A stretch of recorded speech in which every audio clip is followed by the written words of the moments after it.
Hey everyone, welcome back to my channel. So before I get on with the tutorial, I wanted to do a little talk through with you as to why I'm doing the tutorial. I get lots of clients that come to me and ask for the Instagram contoured glam look, and I always try to explain to them these people that they follow do look absolutely flawless and stunning in their photos, but in the flesh all you can see is makeup. Now there's nothing wrong with that if you like that look. The idea of makeup, from my point of view, is that it's supposed to enhance your natural beauty. You shouldn't be able to necessarily see the makeup sitting on the skin. It should be blended out so it looks perfect. And in those photos it does look perfect, but it's also probably been edited to within an inch of its life. So I asked Charlie to come over and see if she wanted to do a really heavily contoured makeup look, just to see how she felt being Instagram glammed up. So I decided to follow all the processes. Some of them I've used in my own tutorials, but don't forget a lot of the stuff I use is because I'm in strong lighting. I filmed the process, but I've also tried to zoom in so you can kind of see the makeup sitting on the skin. And even if you've got the most flawless of skin, which Charlie has to begin with,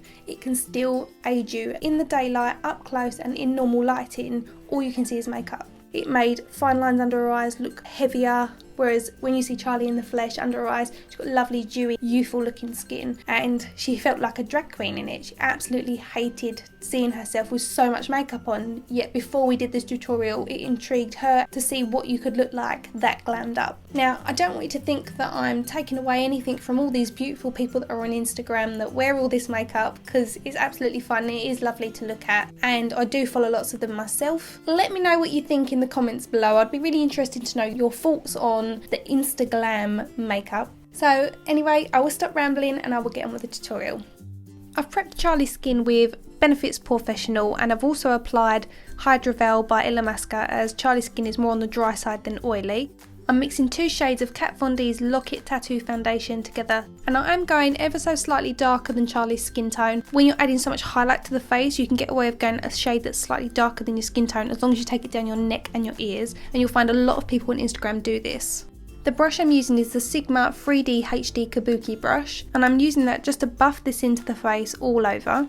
Now, to get this Instaglam look, we are going for a full coverage foundation. I am really buffing this into the skin. I have seen a few people on Instagram who have freckles like Charlie and you cannot see them at all, which to me means they've probably applied a couple of layers of this sort of foundation. This is the sort of makeup look you would wear on a night out where you're not going to be seen in daylight or under low lighting where you can see this amount of makeup sitting on your skin. Now, naturally, no Instagram look would be complete without the Anastasia Beverly Hills contour kit, so I'm using the lightest shade out of the medium palette, and this one is called Banana. And on my concealer brush, I'm applying that underneath the eyes. I'm applying a small amount down the nose, on the centre of the forehead, a little bit on the chin, and on the sides of the jaw. And this is going to brighten those areas on Charlie's face and pull them forward. Then I'm taking the darkest shade, which is chocolate, and I'm applying a very small amount of that on the hollows of the cheeks, along the temples, down the sides of the nose and on the chin. And I'm also applying a small amount along the jaw.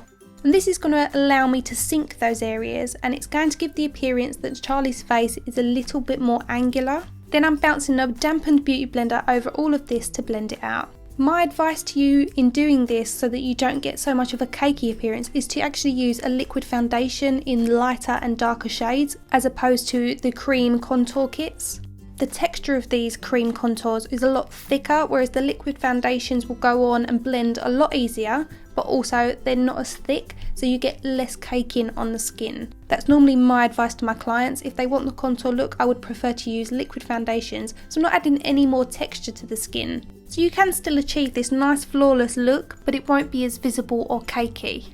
So this is what it looks like after we've applied the foundation and the cream contour and highlight. I've not blended it out too much as we're going for that Instaglam heavily contoured appearance. This is where things start to get a bit over the top. We're now taking a full coverage creamy concealer by Nars, and we're going to apply this over the top of the highlight we've already applied. Yes, this is going to give us that really nice bright appearance under our eyes, but while this might look great from a distance and in photos, it's actually going to really aid you underneath your eyes.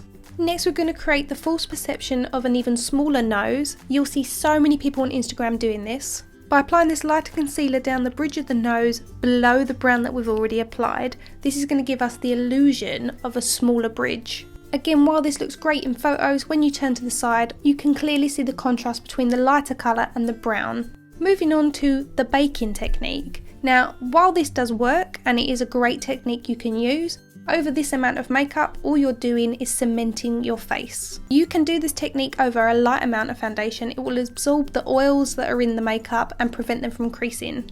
Also bear in mind, using this amount of translucent powder is going to lighten your makeup even further.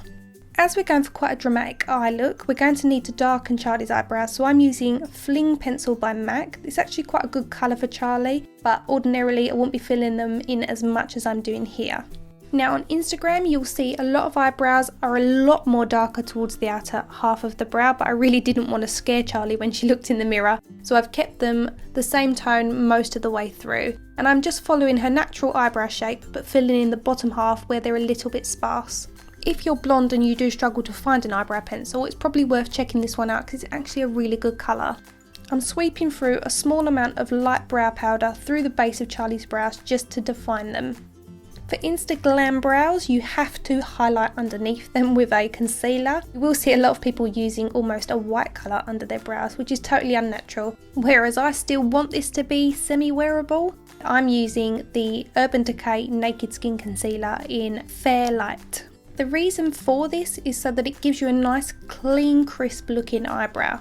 And when it's done correctly with the right colours, it can really make your brows look immaculate.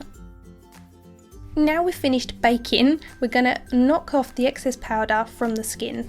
I'm setting the eyebrow hairs in place using Anastasia Beverly Hills Clear Brow Gel. To keep the eyeshadow in place, I'm priming the eyelids using Urban Decay's Primer Potion in the original.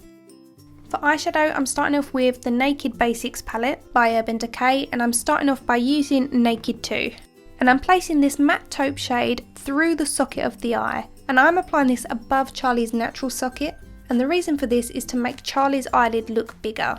And you want to apply this in circular motions from the outer corner of the eye going inwards towards the inner corner just below the beginning of the brow. I layered this twice to make sure we got a nice opacity of colour, and this is going to be our transition shade. It's also working as a shadow, which makes Charlie's lid look like it naturally forms a socket in that area.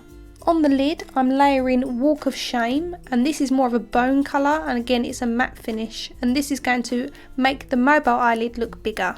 Now we're going to start creating that smoky appearance to the eyes, so I'm going in with an angled liner brush and I'm using the colour Faint from the palette, which again is a matte finish, and I'm creating a nice sharp V on the outer corner of the eye.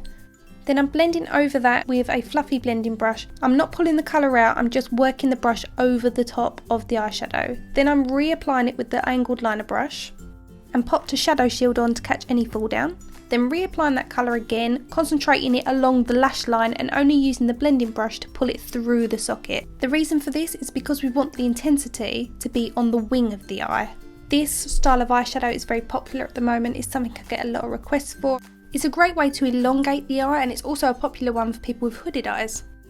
So as I'm blending and reapplying, I've mixed together Faint and Crave, which is the darkest colour, and I'm going over the same area. On the centre of the mobile eyelid, I'm applying Peached by Peaches and Cream, and then over that I'm applying the Pigments Selphie. These are quite similar, but I like them mixed together. So for our InstaGlam look, we're going for shimmer and glitter. I'm taking Lit Cosmetics Glitter Glue and I'm applying this to the mobile eyelid, so up to where we've got that smoky V shape. And then I'm taking this absolutely stunning Rose Gold Glitter by Certify, which I will put a link in the description bar to, and I'm using a fluffy blending brush just to press some of this over the glitter glue. If you want more of a metallic finish, then you can swipe the glitter across with a flat shader brush. If you want it to be a bit more dispersed like I'm doing, then just pat it on with a blending brush. It works better because the bristles are more splayed. And then I'm just going in and darkening around that socket a little bit more. Next I'm applying gel liner, and I'm using Bobbi Brown's gel liner in Sepia. You could go for black if you wanted something more intense, but with these colours I think the brown works better. So I'm applying that all across the top lid, along the waterline, and I'm also going to tight line using that.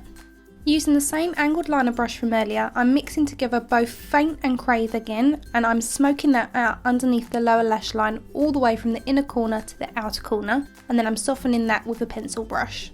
For mascara, I'm using Eyeko's Black Magic Mascara, and I'm applying this to both the top and bottom lashes. I'm using a metal tooth comb in case any of you are wondering.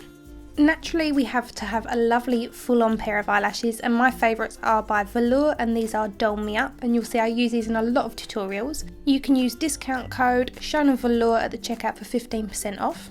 Along the bottom, I'm using these individual pieces by Eldora false eyelashes. To add a little bit more definition to Charlie's cheekbones, I'm applying Sculpt Pro Powder by MAC, and I'm using my Zoeva Luxe Cheek Face Brush for this. For blush, you probably want to apply a little bit more than you're usually comfortable with. I'm using Orgasm by Nars, and I am applying a little bit more than I usually would, but in this lighting, it looks a lot less intense. When Charlie stood by the window in the natural light, this was a lot more vibrant, a lot more than you would like to be seen out wearing. No InstaGlam look would be complete without highlight, and I am using my favourite one by Becca Cosmetics, and this one is in Champagne Pop. I'm applying 3 times the amount I would usually apply because we want it to really glow. I've seen a lot of mini tutorials on how a lot of people apply highlighter, and it is so intense, and I can imagine in the flesh it just looks ridiculous. On camera though, this looks absolutely stunning. Now I'm going to overdraw Charlie's lips ever so slightly, as it is the done thing with an InstaGlam look. I'm tracing Charlie's lip line on the very outer edge, so it's not ridiculous, and it would be wearable on an evening, but not something that you would wear out in the day.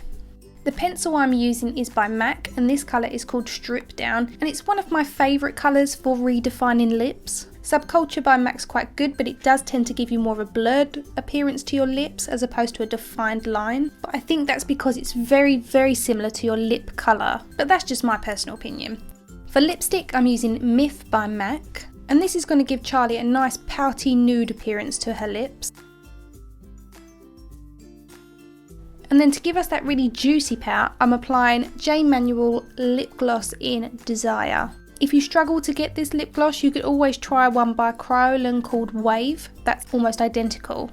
So that is my InstaGlam makeup look complete. I hope you've enjoyed it. I'm sure you'll all agree with me that Charlie does look absolutely stunning and glowing, but I'm going to show you now a little close-up of underneath Charlie's eyes where you can see the makeup sitting on the skin. I'm sure for some people this doesn't matter to you, you'll absolutely have no issues with this, but the question I get a lot is, why doesn't my skin look as flawless as those in the photos? That's because it isn't real, this is how it actually looks. And as you can see in this photo, Charlie has beautiful dewy skin, and I'm sure you'll agree with me, she doesn't need this amount of makeup. So although there's nothing wrong with recreating this look, it's absolutely beautiful, but please understand that it will feel like you have a lot of makeup on. So don't forget, you can follow me on Instagram at ShowMe MakeUp, and it's the same for Facebook and Twitter. If you missed my previous tutorials, you can click on these now, and don't forget to hit the subscribe button if you haven't already done so, and I will see you in my next video.